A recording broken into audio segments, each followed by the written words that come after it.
We're often caught up in this relentless struggle, aren't we? Always sort of battling suffering or chasing after hope, desperately trying to build some kind of, I don't know, grand purpose for our lives. It feels almost automatic, like a human instinct. Push back against the void, fill it with something, anything, just to feel a bit more grounded. But what if, just what if, there was a totally different way, a really radical philosophical path that instead of, fighting the emptiness, actually embraced it? Today, we're doing a deep dive into the mind of Emil Cioran. He was a philosopher who really dared to walk that completely different path. Cioran genuinely believed life was fundamentally meaningless. He saw consciousness itself as, well, a profound curse, existence, just a cosmic accident. Now, you'd probably expect this to be a story of just utter crushing despair, right? But what's truly staggering, just amazing really, is that Cioran, by surrendering to this incredibly bleak reality, he actually found this peculiar kind of liberation. A strange freedom he called dark optimism. That's exactly it. It's so key. Cioran didn't just, acknowledge despair. He dove right into it, head first. He absolutely refused to deny it, refused to try and escape it. Instead, he embraced it fully, let it kind of soak into his very being. And in doing that, he transformed it. He sort of transmuted that raw despair into something incredibly honest, artful, and maybe surprisingly liberating. Yeah. This isn't about finding a silver lining or, overcoming adversity like you read in self-help books, not at all. It's about a fundamental shifting perspective, almost alchemical, you could say. And it gives us this truly unique lens to view our own struggles, our anxieties, and that constant human pressure to find meaning in absolutely everything. And that's really our mission for you today, to explore Cioran's quite extraordinary philosophical journey. We'll trace his thinking, his evolution, through roughly 3 distinct stages. We'll start with his early, pretty hardcore nihilism, then move through a crucial, maybe even regrettable phase of grappling with external ideologies. And then we'll see how he gets to this breakthrough, the profound idea of surrender, which ultimately led him to cultivate his unique brand of dark optimism. We'll be pulling insights from sources like Cioran, The Art of Dark Optimism and Surrender to Despair, and others, trying to give you a really distilled understanding of this, well, challenging but also deeply resonant philosophy. Yeah, just think about it for a second. What really stands out to you about a way of thinking that doesn't just tolerate the void, but actually embraces it actively? We're going to explore what this might mean for how we see our own everyday struggles, the constant pressure to be happy and that often overwhelming quest to give every single moment some kind of grand significance. So yeah, prepare for a journey that kind of challenges almost every conventional idea you might have about what it means to live. Okay, so let's go right back to the beginning of this. It's this really extraordinary mind. Emil Cioran, born 1911 in Rajanari. It's this small, kind of picturesque village in Transylvania, Romania. You might picture this, I don't know, tranquil, almost perfect childhood, but it was also a place just steeped in tradition, fervent religious belief. His father wasn't just devout, he was actually an Orthodox priest. Yep. So, Cioran grew up literally surrounded by solemn rituals, unwavering faith, these comforting, sort of prepackaged stories about divine purpose. Yet, even in this seemingly contradictory setting, a cradle of certainty, you might say, this profound sense of alienation from belief, it took root in him really, really early on, astonishingly early. It's truly striking, isn't it? To picture this young boy just immersed in a world offering such clear answers, solid moral frameworks, the powerful promise of salvation, and yet feeling this fundamental internal disconnect. He talked about it later, this childhood experience, not just as like youthful rebellion or intellectual doubt. No, Right. he described it as a deep philosophical alienation. He said his own life wasn't a divine gift, like his upbringing suggested, but an accident he never asked for. Wow. This wasn't just teenage angst. It was a foundational, almost embodied experience of existing as an imposition he never requested. That's a really powerful and, yeah, unsettling idea. To see your own being, your entry into the world, as just an accident.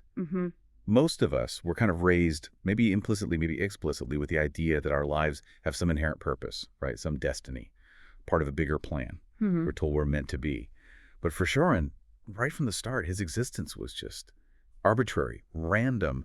What does that even do to your sense of purpose or destiny? Yeah. When you just strip away that basic story, it immediately challenges, well, pretty much every traditional narrative we tell ourselves about creation and meaning. Absolutely. And what's so fascinating here is that stark contrast, almost violent, between the external religious world, the rituals, the certainties, the promise of meaning, and Cioran's deep internal sense of cosmic not belonging, disbelonging. This wasn't just intellectual skepticism, It was an existential feeling of being an alien, not just to society, but to the very fabric of existence itself. Like an outsider to being itself. Exactly. It's a radically bold stance for anyone, let alone a kid growing up in that kind of structured, faith-driven place. And this early feeling, this foundational sense that existence is an uninvited imposition, it profoundly shaped everything that came later in his philosophy. It really set the stage for a mind that would constantly question, constantly subvert our common assumptions about life's value. And it really didn't take long for these ideas, this feeling of alienation, to kind of crystallize into powerful, articulate thought. At the incredibly young age of 23, Cioran published his first major work, On the Heights of Despair. And this wasn't some, dry academic thing full of footnotes and careful argument. Oh no, this was raw, visceral, an outpouring of existential angst fueled by his chronic insomnia and just relentless, often torturous introspection. The title alone, it gives you a real taste of the intensity, the unflinching honesty. It absolutely does. On the Heights of Despair, Cioran's core belief just became powerfully clear.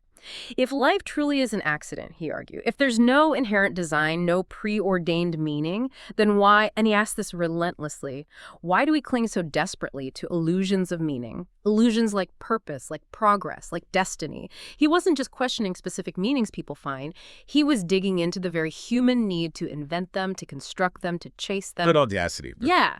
The sheer audacity of that question, it really sets him apart from so many other philosophers. Think about Camus, maybe. Confronted with the absurd, he called for rebellion, right? Right. Create meaning through action. Right. Sisyphus happy. Exactly. Or even Nietzsche, God is dead, so become overmen, create your own values. But Cioran, he was suggesting these constructions weren't just fragile, they were outright illusions, just distractions, really, from a much more uncomfortable truth. That's a really crucial distinction you're making there. While so many thinkers, from ancient Stoics trying to find peace in reason to modern existentialists saying create your own meaning, they were all trying to build something in the face of an indifferent universe. But Cioran was basically saying those buildings, they're just elaborate coping mechanisms, ways to avoid the really uncomfortable truth of existence's ultimate emptiness. And if you connect this to the bigger picture, his early philosophy just fundamentally challenges the bedrock of Western thought, of societal values. Our societies, they're often built on ideas of progress, right? Teleology, this idea, things are moving towards some goal. Human exceptionalism, he's essentially saying, look, you're building these elaborate castles in the air on flimsy foundations, and they're all going to crumble because the ground itself is an illusion you made up. It's like a radical intellectual earthquake. Shakes everything up. And that defining quote from back then, it just perfectly captures this mix of deep insight and almost playful but still deeply unsettling irreverence. He said, I am simply an accident. Why take it all so seriously? There's almost a mocking tone to it, isn't there? So simple, yet in just a few words, he strips away layers of human pretension, self-importance, our habit of making everything so heavy. It feels like a call to detach, maybe lighten the load a bit. And that radical detachment leads right to his equally radical conclusion, that existence itself is exile, and maybe nothingness is our true home. Now, that is a bold, unsettling reversal of pretty much every traditional religious, spiritual, or philosophical view you can think of. Totally flips it. Right. If existence is exile, then our whole lives, our struggles, ambitions, achievements, relationships, they're all just fleeting events in a foreign land, a temporary stopover. So striving for a good life within this exile, it becomes inherently contradictory from his perspective. It's like trying desperately to get comfortable, build a permanent home in a temporary waiting room when, deep down you're supposed to be somewhere else, or maybe nowhere at all. So what are the implications of that? Feeling like a permanent outsider, not just in society, but in your own being, it completely reframes how we understand suffering, belonging, that human search for connection. It's not about being an outsider to a specific culture, but like an outsider to existence itself, the fundamental condition of being. It speaks to this really profound psychological state, doesn't it? Disbelonging. A feeling that your very presence here is a mistake, an uninvited guest. For most people, that thought would be utterly unbearable. It could lead to paralysis or psychosis or just total despair. But for Cioran, that was precisely the starting point. For a deeper, more unflinching investigation, it was a recognition that this fundamental disillusionment, it had to be confronted directly, honestly, without any comforting illusions. And this early stage, this profound cosmic alienation, this radical questioning of meaning, it really laid the groundwork for everything that came next, including his later, misguided but ultimately formative attempts to fill this huge existential void through ideology. Cioran's journey, it wasn't just this straight line to philosophical enlightenment, not at all. Like so many brilliant minds searching for answers, when faced with that deep existential emptiness, he took a pretty significant detour, a political error, as he later called it. And this chapter in his youth, while he deeply regretted it, it profoundly informed his later, more refined philosophy. Absolutely. It's crucial, though uncomfortable, to talk about it. In his younger years, Cioran briefly, but quite intensely, aligned himself with the Iron Guard. This was a far-right nationalist and, anti-Semitic movement in Romania back in the 1930s. He later expressed just profound, agonizing regret over this period. He described it as naive, deeply misguided, an attempt to escape that pervasive existential emptiness he felt. Right. It's really vital to understand, or at least Cioran's reflection on it was, that this alignment wasn't really born from a genuine conviction in the specifics of the ideology itself. Rather, it was, as he saw it, a desperate, almost reflexive search for purpose, for belonging, for some kind of collective fire, that might just momentarily quiet those incessant, gnawing questions about his own cosmic isolation. Wow. It's a surprisingly common trap, perhaps, for lost intellectuals. Adrift in a world they see as meaningless, they grasp at external systems, often extreme ones, to provide the structure and significance they feel is missing internally. That's a powerful and, deeply humbling lesson, isn't it? To think that even a mind as brilliant, as critical, as relentlessly questioning as Cioran's could fall for the, intoxicating allure of a collective ideology. It just speaks volumes about the sheer intensity of that existential hunger, that desperate need for meaning that can drive people to embrace even the most problematic causes. Yeah. He looked outside because he found nothing inside. Indeed. And the profound, hard-won lesson Cioran took from this intensely personal, regrettable experience was exactly this. External ideologies, no matter how passionate or all-encompassing they seem, they just don't resolve existential dread. They merely disguise it temporarily, he said, and often with great catastrophic cost. He came to understand with absolute clarity that clinging to any external system, political, religious, even a rigid philosophical doctrine, hoping it will solve the inherent absurdity and emptiness of life, it's ultimately futile. And this is such a crucial, resonant insight for anyone grappling with the search for meaning today. It's a stark warning, really, against that temptation to outsource our deepest existential questions and anxieties to ready-made answers, whether they come from a political movement, a cult leader, or even a seemingly good social cause. That really does raise an important question for us, doesn't it? About the dangers, the enduring dangers, of seeking superficial, external, collective solutions for what are fundamentally deep-seated, intensely internal existential problems. We see versions of this play out today, right, in our own constant searches for quick answers, for unshakable belonging in groups, or for that one cause that promises to make everything make sense. Absolutely. Cioran's personal experience became this vivid, painful illustration of the futility and the danger of that approach. His profound, lasting regret over that period just solidified his understanding. Genuine freedom from despair, a true reckoning with the void, it couldn't be found in external constructs. No matter how grand, compelling, or seemingly purposeful they looked, they were, in the end, just distractions, often violent ones, from the deeper, more uncomfortable truths of existence itself. And this pivot, born from a personal mistake, it redirected his philosophical gaze entirely inward, towards the burden of consciousness itself. And for Cioran, one of those most fundamental, most uncomfortable truths was consciousness itself. He viewed it not as a gift, not as the pinnacle of evolution, but as an unequivocal curse. We as humans, we usually celebrate consciousness, right? Our capacity for self-awareness, complex thought, profound reflection. It's the thing that sets us apart, supposedly elevates us. Yet Cioran saw it as an unbearable burden, something that makes life heavier the more we think, a relentless internal tormentor. It's an incredibly counterintuitive idea, isn't it?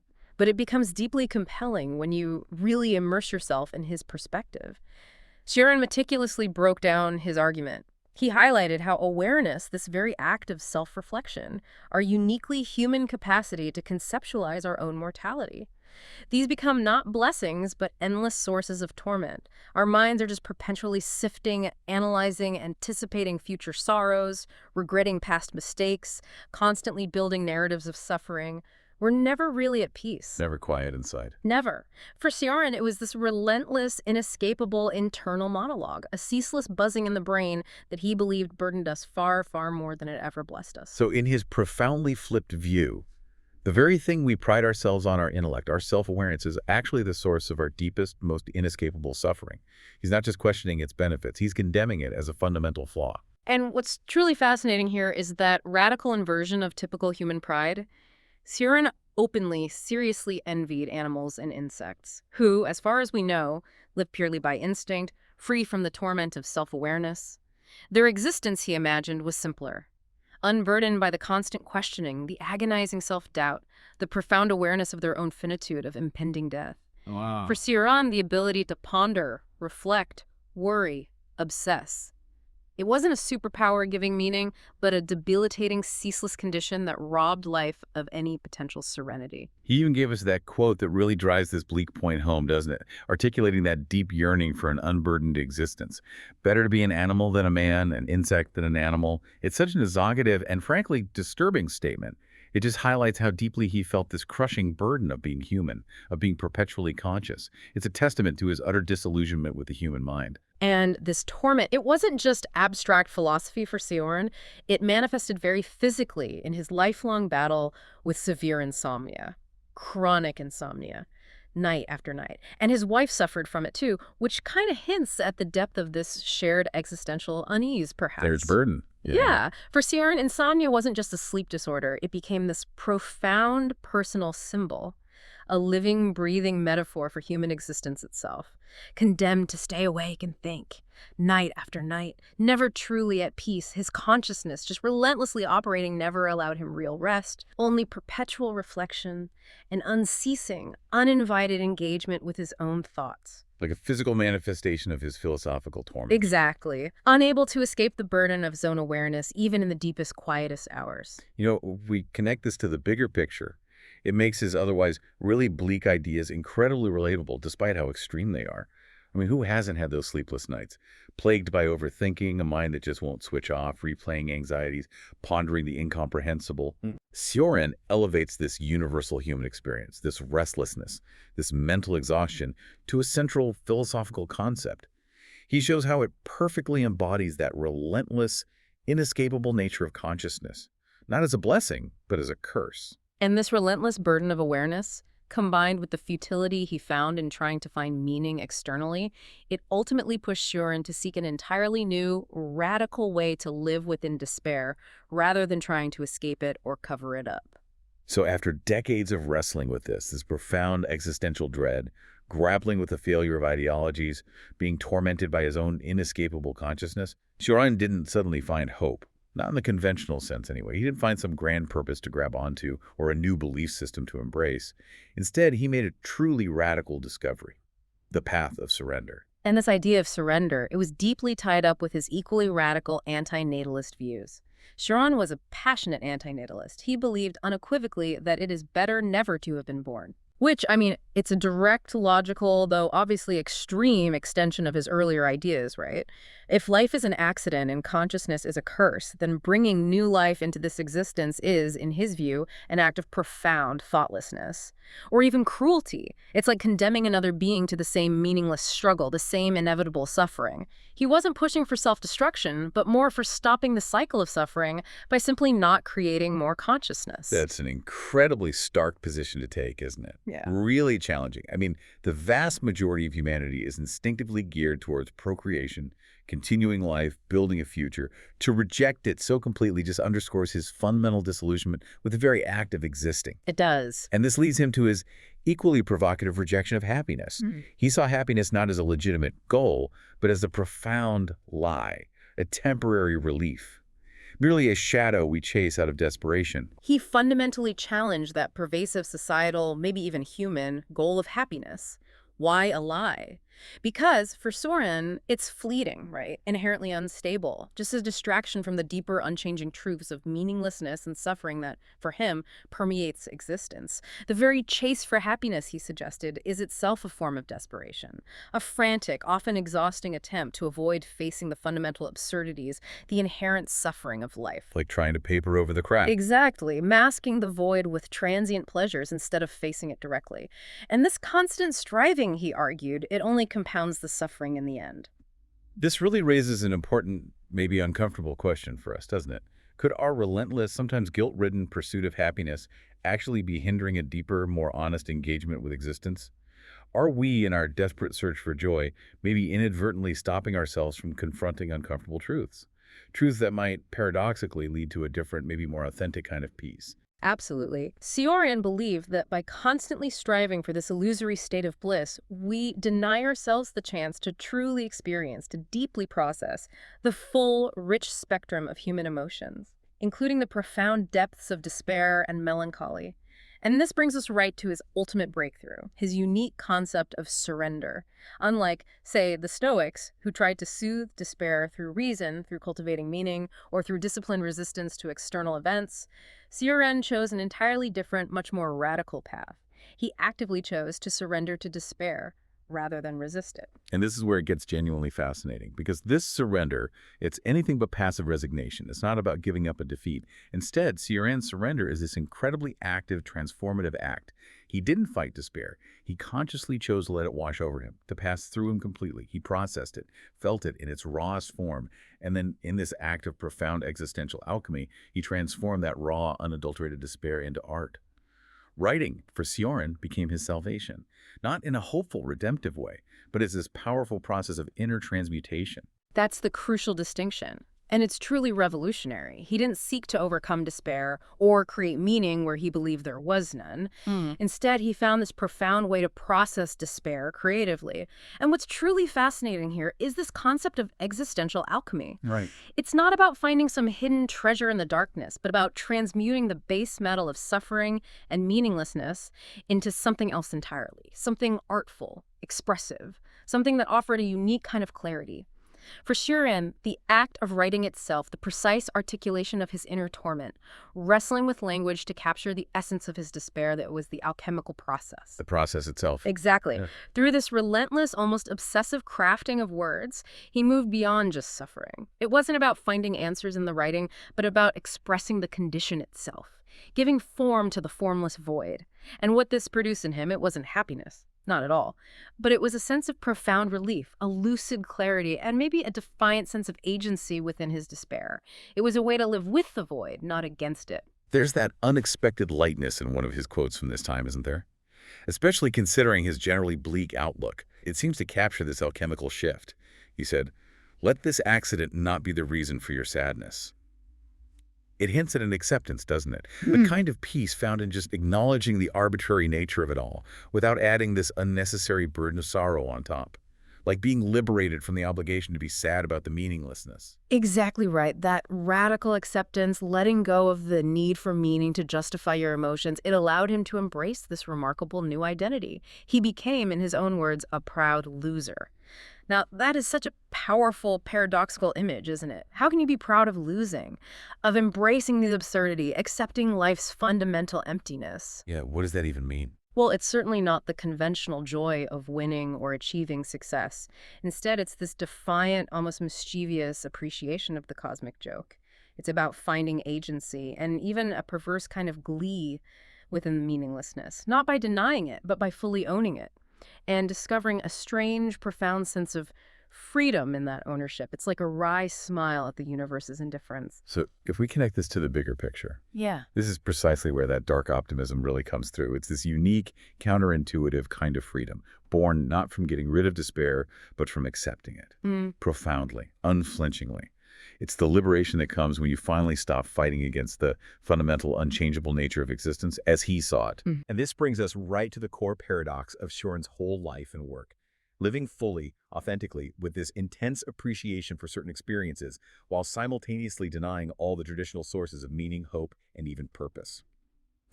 Okay, so here's where it gets really, really interesting.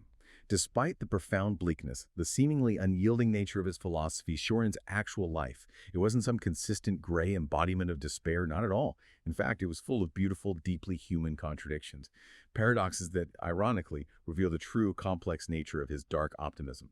It wasn't a philosophy lived out in some ivory tower. It was wrestled with and often challenged by the messy reality of just being alive. It's absolutely true. Despite relentlessly preaching the ultimate meaninglessness of existence, Cioran found profound meaning, or something very like it, and purpose in the very act of writing. Now, this wasn't about creating some lasting legacy or sending a hopeful message to humanity. No, it was about the internal process of creation itself.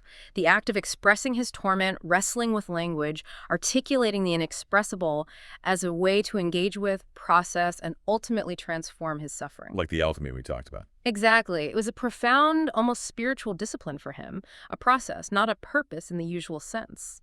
Similarly, he mocked the conventional societal chase for happiness, called it a lie, right? Yet, he cherished deeply, intensely the experience of music, the profound impact of beauty. These weren't grand philosophical justifications for existence, mind you, but rather what he called fragments of joy. Fragments of joy, I like that. Yeah. Intense, transient sensory experiences that provided momentary relief. Brief, exquisite oases that didn't demand a grand narrative or promise ultimate salvation. That's such a crucial point, isn't it?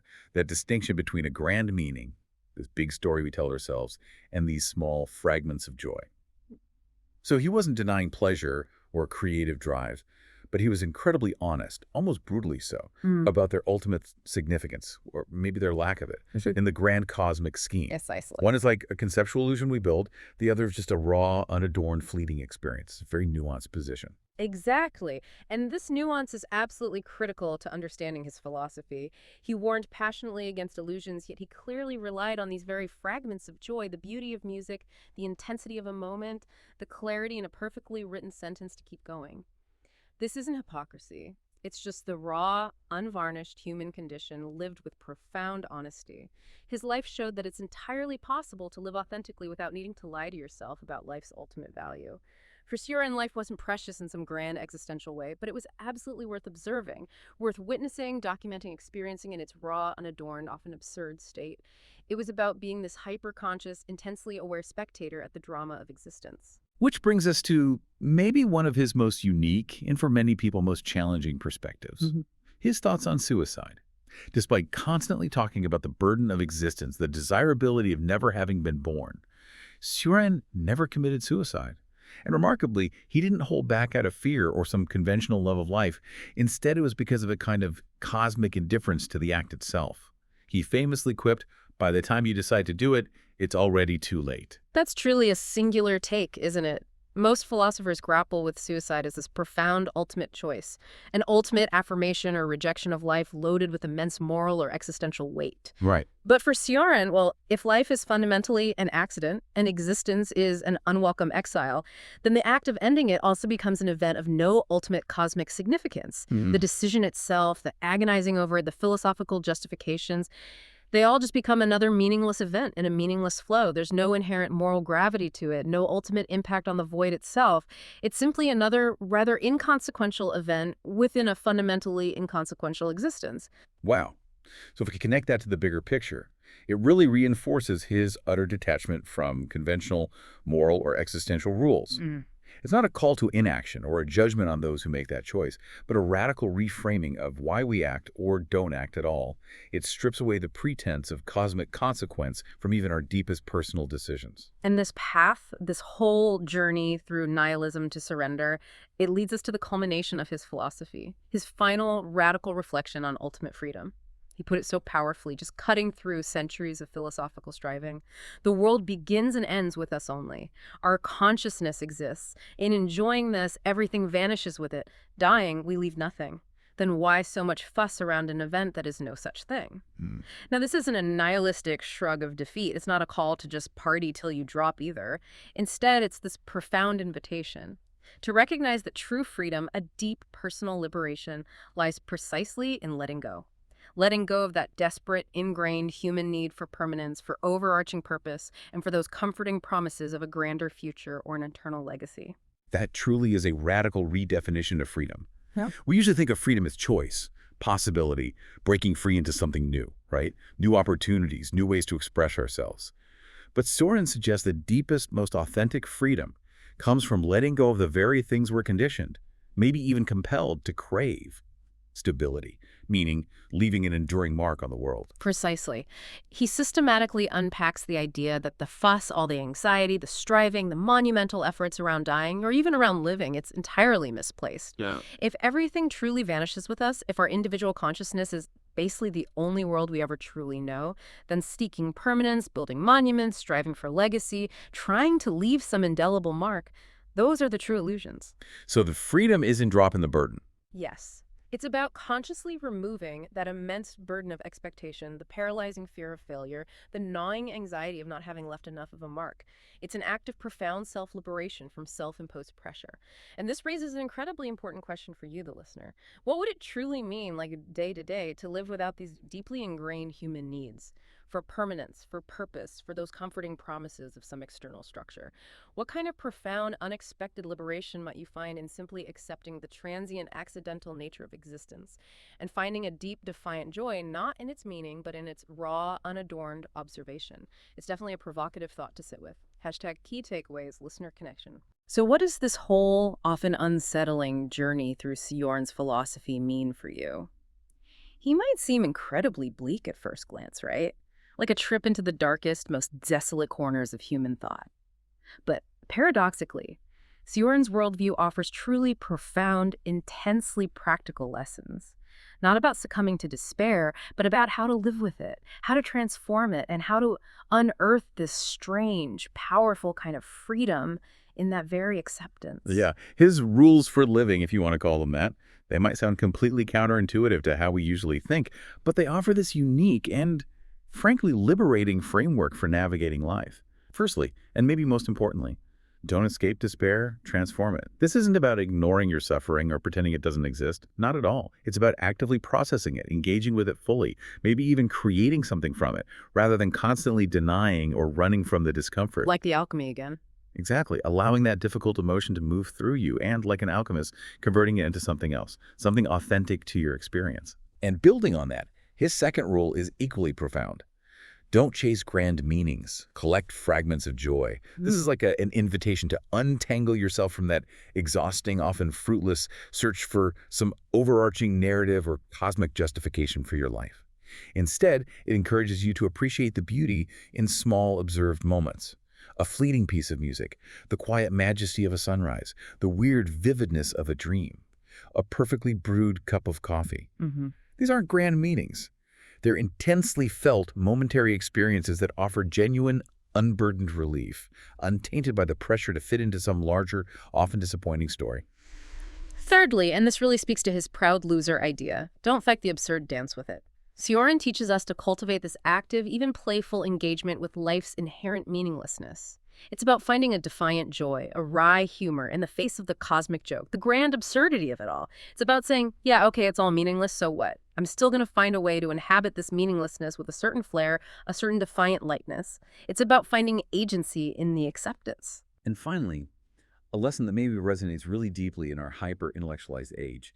Don't mistake awareness for liberation. Sometimes less consciousness is more peace. This is such a powerful acknowledgement of the profound burden of constant thought, relentless introspection, ceaseless analysis. It suggests that there are moments, perhaps many moments, when stepping back from the relentless chatter of the mind, when the urge to perpetually understand and categorize everything can actually offer a profound form of peace and liberation. It's like permission to just be instead of always having to think. These 4 lessons, even though they come from this profoundly nihilistic worldview, they can be incredibly practical and freeing for navigating our modern anxieties. Think about it. In a world saturated with information, constant pressure to optimize everything to perform, to find grand, Instagram-ready meaning in every single thing we do, Cioran offers a radically different lens. He suggests that maybe true peace isn't found in relentless pursuit or frantic construction, but in a courageous, honest, and ultimately liberating surrender to what simply is. It's a philosophy that strips away all pretense and invites you to inhabit the raw, unadorned truth of your existence. Hashtag tag outro. So as we wrap up this deep dive, take a moment maybe and imagine Emil Cioran's philosophy not as some despairing retreat, but as an act of profound, almost theatrical defiance. Picture him standing right at the edge of this vast, silent void. He's not running away. He's not pretending it isn't there. And he's definitely not trying to fill it with artificial lights or comforting illusions. Instead, he's sitting right beside it, maybe with a pen in hand, a faint melody from some forgotten composer playing in his mind, and this sleepless, knowing, almost mischievous smile on his face, just observing and saying, "So be it." It's a profound surrender, isn't it? An ultimate, honest acceptance of the accidental, transient nature of existence, devoid of any pretense or false hope. And maybe the question to leave you with is this. What does it mean for you in your own life to embrace that so be it of existence?